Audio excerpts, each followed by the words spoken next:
The Adventure of the Missing Three-Quarter. We were, by then, fairly accustomed to receiving odd telegrams at our rooms in Baker Street. Yet one in particular has always remained fixed in my memory, one that arrived 7 or 8 years ago on a bleak February morning and managed to leave Holmes genuinely perplexed for a full quarter of an hour. It was addressed to Holmes, and it read, "Please wait for me. Great misfortune. Right wing, 3/4 missing. Must have him tomorrow. Overton." Holmes read it again and again before remarking, "Sent at 10:36. Mr. Overton must have been in a state of considerable agitation when he composed it," he continued, "and that is why his words have fallen into such disarray. Still, he will no doubt arrive before we have finished with the Times, and then we shall learn everything. In quiet seasons like these, even the smallest affairs are welcome visitors." In those days our life had sunk into a monotonous routine, and I confess that such stillness filled me with unease. For I knew, from hard experience, that Holmes's mind was far too active to endure emptiness. To leave it without occupation could be dangerous, fatally so. Through years of steady effort, I had managed, little by little, to draw Holmes away from the drug habit that had once threatened to ruin his career. Though I believed that, under ordinary circumstances, he no longer required such artificial stimulation, I also knew the truth. The beast within him had not died. It had merely fallen asleep. On those idle days, when that hollow, indifferent expression settled upon his face, and those deep-set eyes began to darken with the presence of strange, restless thoughts, I could always tell how lightly the creature slept and how close it was to waking. And so I found myself grateful to this unknown Mr. Overton, for his cryptic message had shattered the dangerous calm that surrounded my friend. Calm, I knew, was for Holmes far more perilous than the fiercest storms of his turbulent life. As we had expected, the sender of the telegram arrived soon afterward. The card of Cyril Overton, Trinity College, Cambridge, announced the entrance of a young man of enormous proportions. His broad shoulders seemed to fill the doorway entirely, and his handsome face, drawn tight with exhaustion and anxiety, turned from Holmes to myself and back again before he finally spoke. "Mr. Sherlock Holmes?" Holmes inclined his head politely. "I've come from Inspector Stanley Hopkins of Scotland Yard, Mr. Holmes. He advised me to come to you. He believes the matter is more within your province than the police." "Then pray sit down and tell me everything." "It's dreadful, Mr. Holmes, absolutely dreadful. I'm amazed my hair hasn't turned white overnight. Godfrey Staunton, you know him, of course? He's the backbone of the team. I'd sacrifice 2 men just to keep Godfrey in the 3/4 line. Passing, tackling, running, there's no one like him. He's the brain that holds the whole side together. And now, what am I to do? Tell me, Mr. Holmes, what am I to do? We've got Morehouse on the bench, but he's a halfback. He'd rather charge straight into the opposition than run the touchline. He's got a decent free kick, but he's as brainless as they come and can't lift his backside to sprint. Morton or Johnson from Oxford will be on him in an instant. Stevenson's quick enough, but he can't shoot from the 25, and a 3/4 who can't shoot or clear the ball is useless. No, Mr. Holmes, if you don't help us find Godfrey Staunton, we're finished." Holmes listened to this breathless outpouring with an expression of pure astonishment. As the words spilled from our visitor, the young man's muscular hand beat a steady rhythm upon his knee. When he finally ran out of air, Holmes reached for his index and took down the volume under the letter S. He searched briefly, but without success.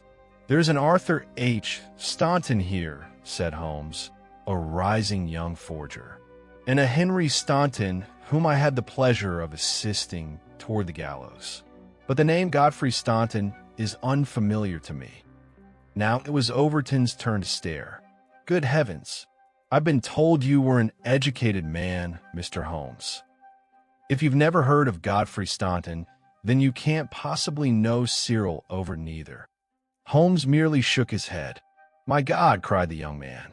I was England's first reserve against Wales, and I captained the university side all year. And none of it means a thing. I thought I could travel the length of England and never meet a soul who hadn't heard of Godfrey Staunton.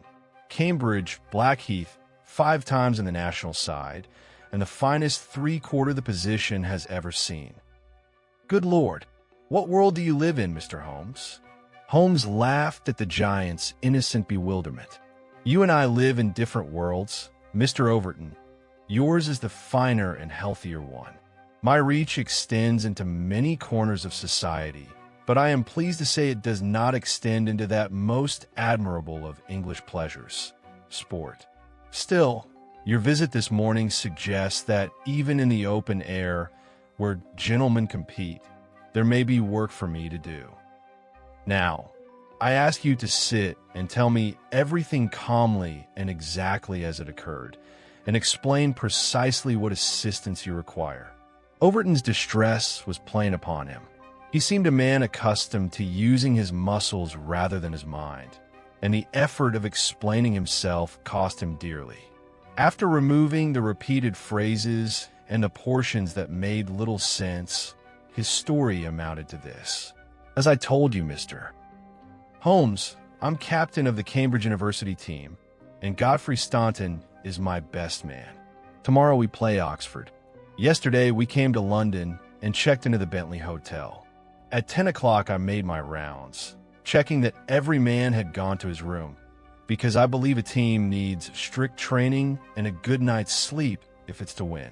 Before I turned in, I spoke with Godfrey for a moment. He seemed pale and in low spirits. I asked what was wrong. He said he was all right. Just a headache. So I wished him good night and left him. Half an hour later, the porter told me a rough-looking, bearded man had come with a note for Godfrey. At that time, Godfrey hadn't gone to bed yet, so the note was taken up to his room. When Godfrey read it, he collapsed into a chair as if he'd been struck with a hammer. The porter was so frightened he meant to call me, but Godfrey stopped him and asked for a glass of water. He recovered himself. Then he came downstairs and spoke a few words to the man who was waiting in the lobby, and the two of them left the hotel together. The porter last saw Godfrey walking quickly with the man in the direction of the Strand. This morning Godfrey's room was empty, and the bed hadn't been slept in. All his belongings were exactly as they had been last night. We haven't heard a word since. I don't believe he means to return. Godfrey is a sportsman to the marrow, Mr. Holmes. He wouldn't abandon his team and his captain unless there were a truly serious reason. I think he's gone for good, and that we may never see him again. Sherlock Holmes listened to this curious account with the closest attention. And what did you do? He asked. I telegraphed Cambridge to see if anyone had seen or heard from him. The reply came, no one had. Was it possible that he returned to Cambridge? Yes. There's a late train. It leaves at 11:15. But as far as you know, he didn't take it. No one saw him. And then I telegraphed Lord Mount James. Holmes raised his eyebrows. Why Lord Mount James? Godfrey is an orphan, and Lord Mount James is his nearest relative, his uncle, I believe. Then the affair may take on a different complexion, said Holmes quietly. For Lord Mount James is one of the wealthiest men in England. Godfrey said as much. And your friend is his closest relative? Yes, his heir. The old man is past 80 and crippled with gout. They say he can chalk his billiard cue only with his knuckles. He's never given Godfrey a penny in his life. Miserly to the bone. But all the same, the entire fortune will go to Godfrey. Did you receive any answer from Lord Mount James? No. And what reason could your friend have to go to him? Something was troubling him last night. If it was money, I thought he might go to the nearest relation with plenty of it. Of course, judging by what Godfrey has told me, He'd have a hard time getting anything out of the old man. Still, Godfrey can't stand him. If he wasn't truly desperate, he wouldn't go near him. Holmes nodded slowly. Soon enough we shall know. If your friend has indeed gone to Lord Mount James, then we must also explain why the visit of that coarse, bearded man caused him such distress. Overton pressed his hands to his head. I can't explain it in any way. I have nothing else to occupy me today, said Holmes, and I should be pleased to take an interest in this case. I advise you to prepare for your match, as though this young gentleman were out of the question. If he left in such a manner, then some urgent necessity compelled him, and for that same reason he will not return at once. Coolme, let's go to the hotel and speak with the porter. Perhaps he can tell us more. Sherlock Holmes was exceedingly skilled at putting modest witnesses at their ease. In a remarkably short time, within the quiet comfort of the room Godfrey Staunton had abandoned, he had drawn from the porter every detail the man possessed. The visitor of the previous night was neither a gentleman nor a laborer. In the porter's words, he was a man of the middle sort, about 50 years of age, with a graying beard, a pale face, and modest clothing. He, too, had appeared nervous. The porter had noticed his hand trembling as he delivered the note.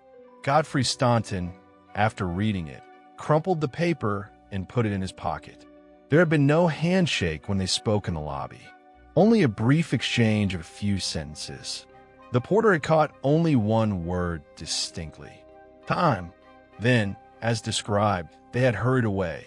According to the hotel clock, they left at precisely 10:30. Now then, said Holmes, seating himself upon Staunton's bed.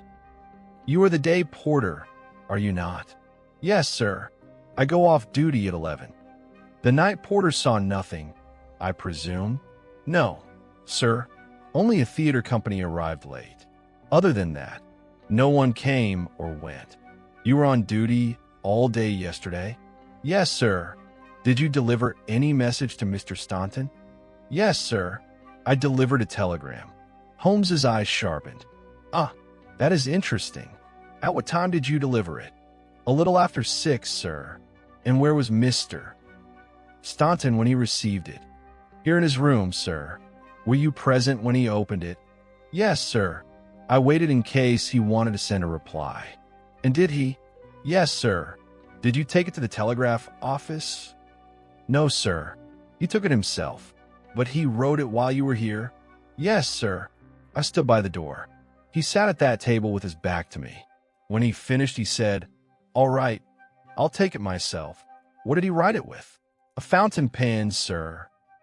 On one of the telegram forms on the table? Yes, sir. The top one.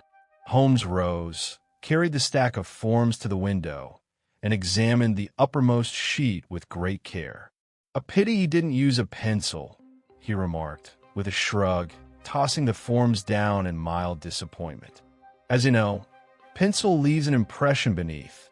Many a happy marriage has been ruined that way. Here there is nothing at all. Still, the broad nib of a fountain pen is something. Let us see what the blotting paper may have caught. Yes, now that is something genuinely new. When Holmes held the blotting paper up toward us, faint marks began to emerge upon it. Cyril Overton grew visibly excited. Hold it to the window, he cried. There's no need, said Holmes. The paper is thin.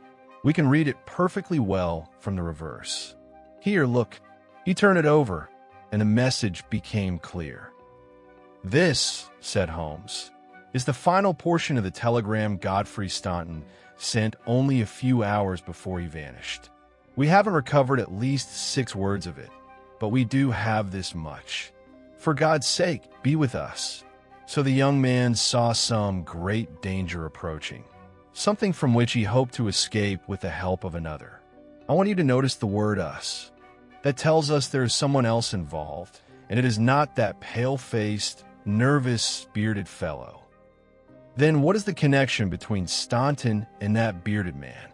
And where is the place to which both of them look for help in the face of an approaching threat? That is where we must concentrate our efforts. The only thing we need to do, I ventured, is find out to whom the telegram was sent. You're right, Watson. I thought precisely the same. But I fear you cannot simply walk into a telegraph office and ask to see the form of a message sent by someone else. Clerks are not fond of granting such liberties. There are formalities in these matters, many of them. Still, with a little courtesy and a gentle tongue, I'm confident we may manage it. Until then, I should like to examine the papers on this table in your presence, Mr. Overton. Holmes ran his quick fingers and relentless eyes over the letters, bills, and notebooks that lay scattered there. There is nothing here, he said at last. By the way, I assume your friend was a healthy young man. No illness was there. Fit as stone. Have you ever known him to be sick? Never. Once he took a kick to the shin, and once his kneecap slipped, but nothing serious. Perhaps he was not quite as healthy as you imagine. There may have been some hidden condition. With your permission, I should like to take one or two of these papers with me. They may prove useful. Wait, cried a querulous voice. We turned to find a small, peculiar old man standing in the doorway, trembling and twitching with indignation. He wore a faded black suit, a hat with an absurdly wide brim, and a loose, drooping tie. He looked like a village clergyman or an undertaker. Yet despite his miserable, almost comic appearance, his sharp voice carried the authority of a man long accustomed to being obeyed. "Who are you?" he demanded. "And by what right do you lay hands on this gentleman's documents, sir?" "I am a private detective," said Holmes calmly, "and I am attempting to account for his disappearance." "So that's it, is it? And who gave you authority?" "This gentleman is Mr. Staunton's friend. Scotland Yard directed him to me." "And who are you, sir?" "My name is Cyril Overton." "So you're the one who telegraphed me." "My name is Lord Mount James. I came at once from Bayswater in a cab." "So, you've hired a detective, have you?" "Yes, sir. And are you prepared to pay the bill?" "I have no doubt that my friend Godfrey will pay whatever sum is required the moment he is found, sir." "And if he is never found," snapped the old man, "what then?" "In that case, surely his family." "Impossible, sir," shrieked the little man. "Do not expect a penny from me. Not a penny. Do you understand, Mr. Detective? Not a penny. I am his family, and I declare plainly that I accept no responsibility whatsoever. If anyone thinks I have anything today, it is only because I have never wasted a single coin in all my life, and I've no intention of changing that habit now. And as for these papers you are so comfortably pawing through, if there is anything of importance among them, you will answer for your meddling in a court of law. I warn you." "I understand, sir," said Holmes. "May I ask whether you have any idea as to the cause of this young gentleman's disappearance?" "I have no idea, sir. He is old enough to look after himself, and if he has done something foolish and vanished, I do not intend to chase after him." "I understand perfectly what you mean," said Holmes, with a sly little wink. "But I fear you do not understand me. Godfrey Staunton appears to be a poor man. If someone has abducted him, it will not be for anything your nephew personally possesses. But the fame of your wealth has traveled far beyond the borders of this country, Lord Mount James. We cannot dismiss the possibility that some gang of thieves has taken your nephew in order to extract information about your house, your habits, and your treasures." The disagreeable visitor's face turned the color of chalk. "Heaven forbid! I never imagined such villainy. What scoundrels there are in this world! But Godfrey is a good boy, steady, honorable. He would never betray his uncle. I'll have the silver delivered to the bank before nightfall. Do what you must, sir. Turn over every stone to bring my nephew back safely. And as for money, well, I might give you a £5 note, even 10. You may reach me whenever you wish." Though our noble miser had lowered his sails, he had offered us nothing that could truly assist. Our only clue remained that half-recovered telegram. Holmes, however, intended to squeeze from it a second clue. We had rid ourselves of Lord Mount James, and Overton had returned to his teammates to discuss their misfortune. There was a post office not far from the hotel. We halted outside it. "It's worth a try, Watson," said Holmes. "With an official warrant, we could obtain the telegram forms easily enough, but we're not at that stage yet. In a place as busy as this, I doubt they remember faces, but I'll test my luck." He approached the young woman behind the iron grill and, in the mildest of tones, said, "Excuse me, madam. I'm afraid I must trouble you, but there seems to have been a small error in the telegram I sent yesterday. No reply has arrived, and I fear I may have forgotten to write my name. Might you be so kind as to check it for me?" The young woman took up the thick bundle of telegram forms. "What time did you send it?" "A little after 6. "And to whom was it sent?" Holmes brought a finger to his lips and glanced at me. "It ended with 'For God's sake, be with us,'" he whispered. "I'm terribly anxious, you see, because I've had no reply." The young woman drew a form from the stack. "Here it is," she said, smoothing it flat upon the counter. "You didn't write your name." "Well, that explains why no answer came," said Holmes. "Good heavens, how foolish of me. Good day, madam, and thank you very much. At least you've put my mind at ease." When we stepped outside, he rubbed his hands together and laughed softly to himself, delighted. "Well," I demanded, "we're making progress. Watson, progress indeed. I had 7 different schemes to obtain that telegram, but I confess I did not expect success on the first attempt." "And what did you gain by seeing it?" "I discovered where we must begin." He hailed a passing cab and called to the driver. "King's Cross Station." "So we're traveling?" "Yes. I believe we must go to Cambridge. Every arrow points in that direction." As we rattled along Gray's Inn Road, I said, "Tell me, have you any idea why Godfrey vanished? Among all our cases, I can't recall one where the motive was so obscure." "You don't truly believe he was abducted to obtain information about his rich uncle, do you?" "I confess I do not think it a particularly reasonable motive, Watson, but it was the only way to catch that cantankerous old man's attention." "You certainly succeeded. Then what other possibilities are there?" "I can name several. It must have struck you as curious that this occurred on the eve of such an important match, and that the man essential to the team should disappear. It may be coincidence, but it is a curious one. Betting on amateur matches is forbidden, but there are men who wager on them illegally. The sort of scoundrels who would cripple a favorite horse in a race might well be capable of arranging something for a player as valuable as Staunton. That is the first possibility. As for the second, though the young man himself appears poor, he is the sole heir to a great fortune. It is therefore possible that this has been arranged for ransom. But neither theory accounts for the telegram." "Quite right, my dear fellow. For the moment, the only solid fact we possess is that telegram. We must give it our full attention.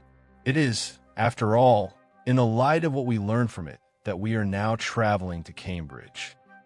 Our path may not yet be clear, but I should be very surprised indeed if we have not solved this matter, or at least made a considerable advance, before the day is out."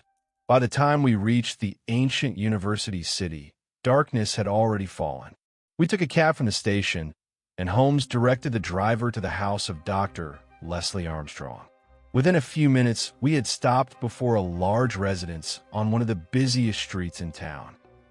After entering and enduring a long wait, we were shown into the consulting room. The doctor was seated at his desk when we were admitted.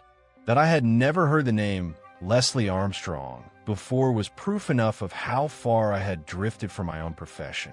I now know that he was not merely the head of a department in the university's medical faculty, but also a scientist of European reputation in more than one field. Yet even a man who knew nothing of him would have understood, at first glance, that he was a remarkable figure. His large, angular face, the thoughtful eyes beneath heavy brows, and the firm jaw that seemed carved from granite all spoke of a powerful character. He was reserved, formidable, and not given to idle speech. One could sense that his mind was always occupied with matters of weight. As he examined Holmes's card, a look of displeasure crossed his stern features. "I have heard your name, Mr. Holmes. I know what work you do, and I do not approve of it." "Then you are in agreement with every criminal in the country," said Holmes evenly. "So long as you fight crime, you have the support of every reasonable citizen. But I consider the official forces of the state quite sufficient for that purpose. The aspect of your profession I dislike most is your habit of intruding upon private lives, prying into family matters that would be better left concealed, and wasting the time of men who have more important things to do. For example, I ought at this moment to be writing a scientific treatise instead of speaking with you. I understand, Doctor, but this conversation may prove more important than your treatise. And I must add that your accusations are unjust. We make every effort to prevent private matters, matters that would inevitably become public if the police were involved, from becoming the property of the crowd. You may regard me as an irregular advance guard, operating ahead of the country's regular troops. I have come to ask about Mr. Godfrey Staunton. What is it you wish to know? You know him, do you not? He's a close friend. You are aware that he has disappeared? Ah, have I? Not the slightest change came over the doctor's hard expression. He left his hotel last night and has not been heard from since. He will return. Tomorrow is the university football match. I have no interest in childish games. What concerns me is the future of this young man, for I know him and I care for him. Football does not fall within my interests. Then I ask you to take an interest in my inquiry into Mr. Staunton's future. Do you know where he is? Of course not. You haven't seen him since yesterday? No, I haven't. Was Mr. Staunton a healthy man? Absolutely. Do you know of him ever being ill? No. Holmes suddenly produced a paper and thrust it toward the doctor as though forcing it into his very line of sight. "Then perhaps you can explain this invoice for £13, said he, "paid last month by Mr. Godfrey Staunton of Cambridge to Dr. Leslie Armstrong." I took it from the documents upon your desk. The doctor's face flushed crimson with anger. "I see no reason why I should explain anything to you, Mr. Holmes." Holmes slipped the paper back into his notebook. "If you prefer to offer an explanation to the public, that too will come. Sooner or later," he said coolly. "I told you I could settle quietly what others would make a commotion of. It is in your own interest to trust me and speak plainly. I know nothing about it. Did you receive any message from Mr. Staunton while he was in London?" "Certainly not." "Oh, this post office. Holmes sighed with weary exaggeration. "To think that yesterday evening at 6:15 Godfrey Staunton sent you a telegram of the utmost urgency. A telegram which I have not the slightest doubt is connected with his disappearance. And yet it has not reached you by this hour. What negligence! I shall go at once to the post office here and lodge a complaint." Dr. Leslie Armstrong sprang up from behind his desk. His face was now scarlet with fury. "I want you to leave my house, sir," he said, "and tell Lord Mount James, who employs you, that I have no wish to deal with him, or with any agents he may send.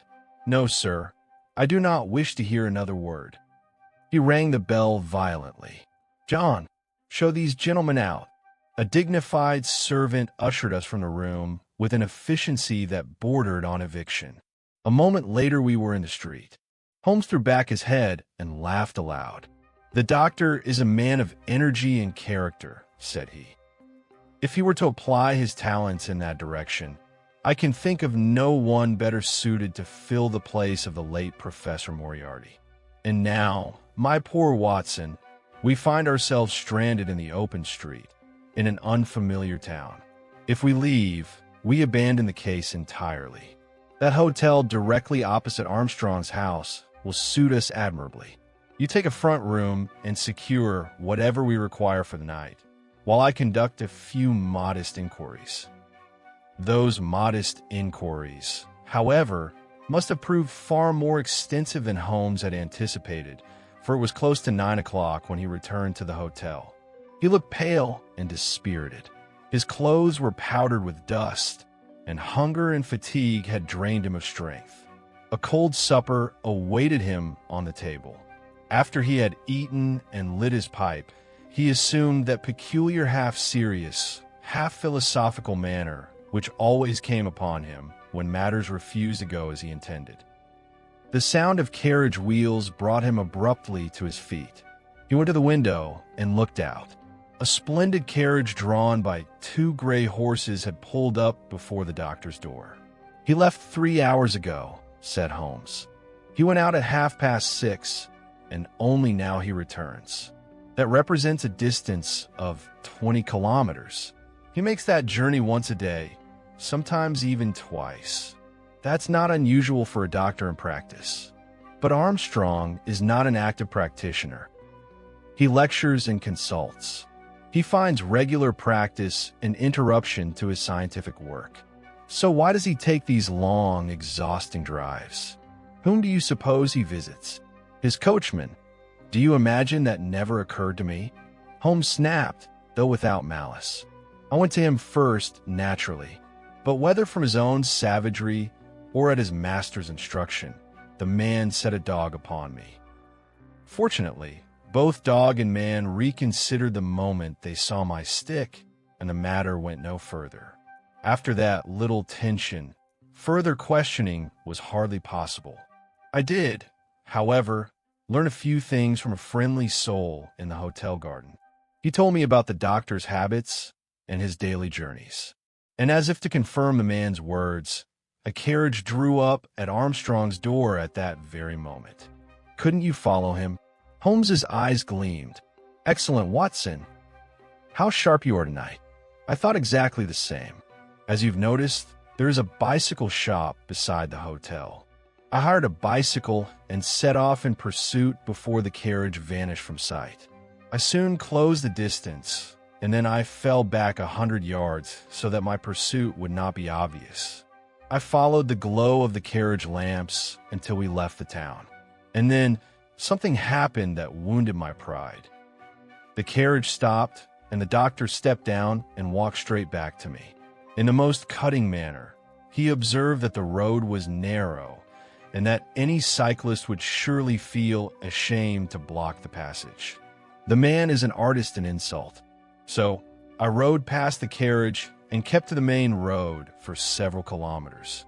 Then I stopped at a convenient place and waited for the carriage to pass me again, but it never came. I realized it must have turned down one of the side roads I'd noticed along the way. I went back at once, but on the return journey, I saw nothing of it. And now, as you see, he has returned after me. At first, I did not believe these journeys had any connection to Staunton's disappearance. My curiosity was stirred only because anything connected to Armstrong now concerns us. But the doctor made a very deliberate effort not to be followed, and that alone has increased the importance of these drives. I shall have no peace until I understand what lies behind them. We could trail him tomorrow. Can we? It isn't as easy as you think. You have no idea what Cambridge country is like. How do we conceal ourselves on land as flat as a tabletop? The man proved to me last night that he is no fool. I telegraphed Overton, asking him to send word at once if anything develops in London. For the present, our only course is to concentrate on Dr. Armstrong. Thanks to the obliging young lady at the post office, we at least know that the man to whom Staunton sent his urgent telegram was Dr. Armstrong. And I would wager my life that the doctor knows where the missing man is. If we cannot force him to share what he knows, then shame on us. At the moment, he has the advantage. But you know me well enough, Watson. I have never made a habit of accepting defeat. The next day, we made no more progress than a snail's pace toward the truth. After breakfast, a note arrived for Holmes. He read it, smiled faintly, and handed it to me. It began, "Sir, I assure you that you are wasting your time by following me. As you noticed last night, there's a small window at the rear of my carriage. If you wish to take a 30-kilometer excursion only to end where you began, you need only continue to pursue me. Your pursuit will do Godfrey Staunton no good. In my opinion, the greatest service you can render him is to return to London and inform the person who employs you that you have been unable to find him. Remaining in Cambridge will be nothing but a waste of your time. Yours faithfully, Leslie Armstrong." "Our doctor is a frank and honorable adversary," said Holmes. "A most interesting man indeed. Before we leave, I feel a strong desire to know him better." "His carriage is at the door now," I said. "There he is, getting in." He glanced this way as he did so. "Shall I try my luck on a bicycle this time?" No, my dear fellow," Holmes replied. "For all your intelligence, I doubt you can compete with our respectable doctor at his own game. I believe I can discover something by inquiries of my own. And besides, in a quiet town like this, two curious strangers can become the subject of far too much gossip. In a city as old as this, you will surely find sights that appeal to you. I expect to return before dark with something in hand." Yet Holmes returned once again disappointed. It was long after nightfall when he came back to the hotel, tired, empty-handed. "I found nothing today, Watson.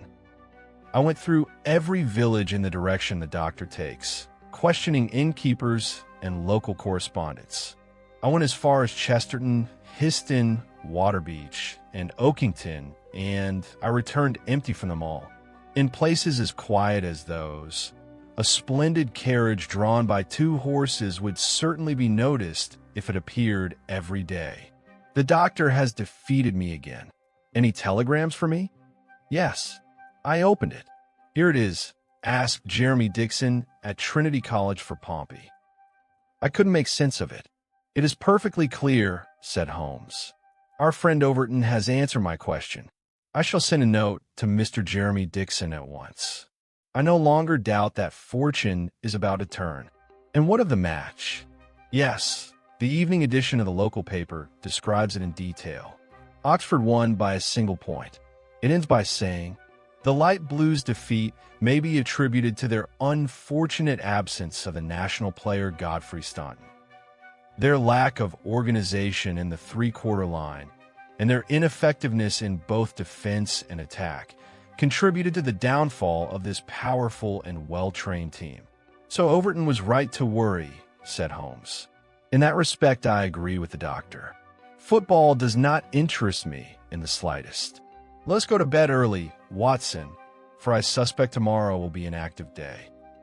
The next morning, I was seized with horror when I found Holmes seated by the fireplace, a syringe in his hand. That object, in my mind, was inseparably linked with Holmes's one great weakness. The sight of that gleaming syringe in his hand inevitably dragged my thoughts into darker places. Holmes caught my expression at once and, laughing softly, set the instrument down upon the table. No, my dear fellow, there's no need to look so alarmed.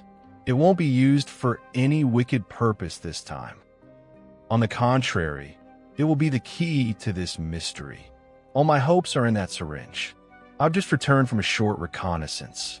Everything is in order. You'd better eat a hearty breakfast, Watson, because I intend to follow the doctor today, and we shall not stop for food or rest until we have found his lair." "Then we'd do well to take our breakfast with us," I said, "if his carriage is waiting outside. It looks as though he'll be leaving early." "Let him go," Holmes replied. "If he believes he is not being followed, he will act with greater freedom. Finish your breakfast and come downstairs. Today I shall introduce you to a detective who is truly a master of the craft." When I came down, I followed Holmes to the stable yard. He opened the door of one of the stalls and produced a squat, black and white dog with a cropped ear. Its appearance was somewhere between a greyhound and a hunting hound. Built neither for elegance nor speed, but with a certain rugged intelligence in its stance. "Allow me to introduce Pompey," said Holmes. "He is the pride of the local tracking dogs.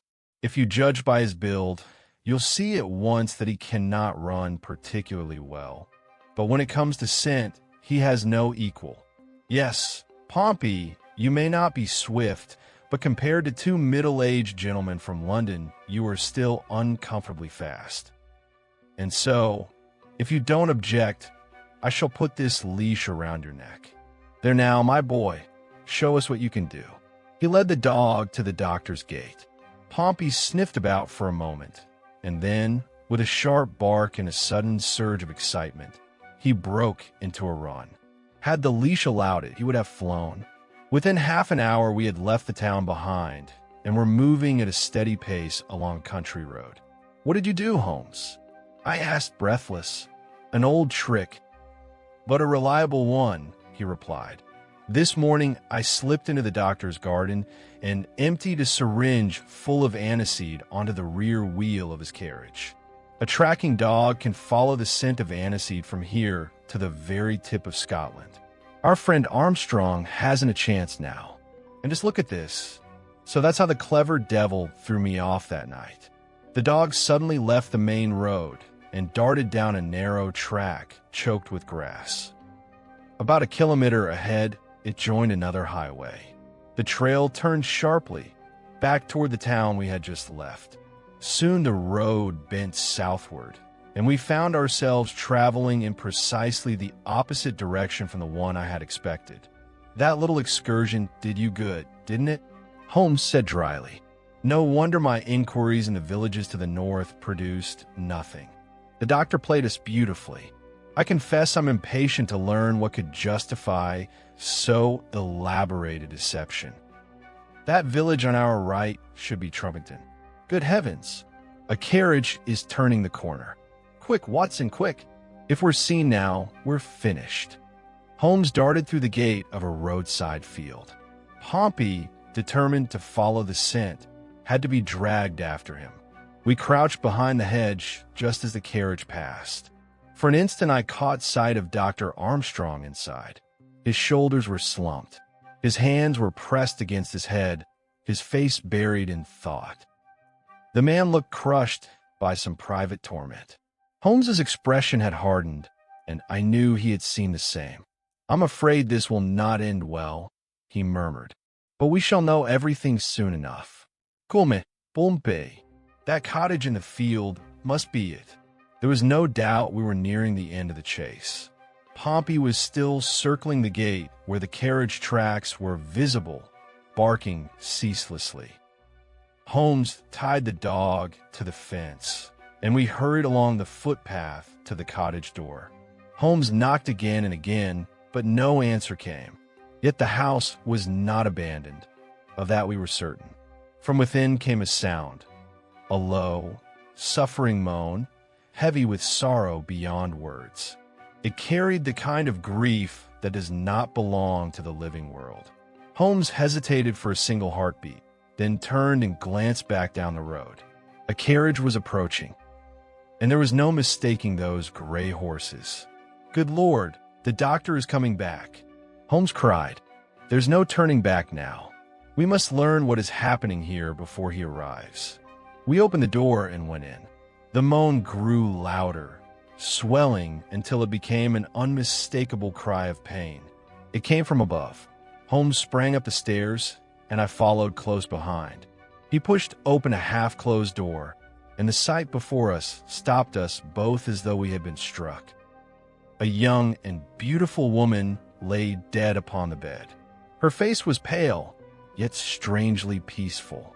Between the golden curls of her hair, her blue eyes stared wide and glassy at the ceiling. At the foot of the bed, a young man knelt, half sitting, half collapsed, his face buried in the sheets, shaking with sobs so violent they seemed to tear him apart. His grief was so immense that when Holmes placed a hand upon his shoulder, the man did not even turn. "Are you Mr. Godfrey Staunton?" Holmes asked softly. Yes, it's me, but you're too late. She's dead." He was so lost in himself that he could not even comprehend that we were not doctors summoned to help him. Holmes was about to offer a few words of comfort, to explain how his sudden disappearance had alarmed his friends, when footsteps sounded on the stairs. A moment later, Dr. Armstrong stood in the doorway, staring at us with a hard, searching gaze.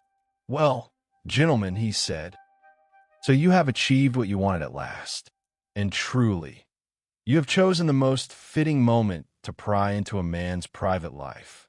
I will not argue with you over a corpse, but be certain of this. If I were a younger man, this disgusting intrusion would not go unpunished." "Dr. Armstrong," Holmes replied respectfully, "I fear we have misunderstood one another. If you would come downstairs with us, we may be able to enlighten each other regarding this unhappy affair." A minute later, we were seated opposite one another in the parlor below. The doctor's face remained dark and stern. "Yes," he said, "what have you to say?" "First, you must understand that I am not employed by Lord Mountjames. I have no connection with him, and I do not care for him. If a man disappears, it is my duty to find him. But once I have found him, if no crime has been committed, I prefer to conceal personal scandals rather than expose them. If, as I suspect, there is nothing unlawful here, then you may rely upon me to keep my mouth locked and to do all I can, working with you, to prevent this matter from appearing in the newspapers." Dr. Armstrong rose abruptly and seized Holmes's hand. "You are a good man," he said. "I misjudged you." "Thank God," I returned. "My conscience wouldn't allow me to leave poor Staunton like that, and so I have had the chance to meet you. There is little for me to explain, since you already grasp much of it. A year ago, when Godfrey Staunton was living in London, he fell passionately in love with his landlady's daughter and married her. She was as good and intelligent as she was beautiful. No man would have been ashamed to call her his wife. But Godfrey was the heir of that ill-tempered nobleman, and if the marriage became known, he would certainly be cut off from his inheritance. I know the young man well, and I value him for his fine qualities. I would do anything to spare him hardship. We did everything we could to keep the marriage secret, for we knew that if anyone discovered it, the news would spread quickly everywhere. This lonely cottage, and Godfrey's own discretion, enabled us to preserve the secret until now. The only people on earth who knew of it were myself and that excellent servant. He has gone to Trumpington at this moment to fetch help. But then, one day the woman fell ill with a dangerous disease, advanced consumption. The poor boy was nearly driven mad by grief, and yet he had to go to London to play his match. For if he failed to appear, he would have to give an explanation, and that would mean exposing his secret. While Godfrey was in London, I sent him a telegram to raise his spirits. He replied, begging me to do everything I could. That, Mr. Holmes, was the telegram you somehow managed to see, though I cannot imagine how you did it. There was no purpose in writing to him how grave his wife's condition truly was, for there was nothing he could do here. But I did not hesitate to inform the girl's father of the danger. Unfortunately, the man acted with terrible carelessness and told Godfrey. As a result, Godfrey came here in a state bordering on madness. And he has remained here, kneeling at his wife's bedside, in the same anguish until today. That is the whole story, Mr. Holmes. I trust completely that you and your friend will keep your mouths shut. Holmes clasped the doctor's hand. Come, Watson, he said, and we left the house of mourning behind, stepping out into the open air, where the weak light of the winter sun struggled to reach the earth.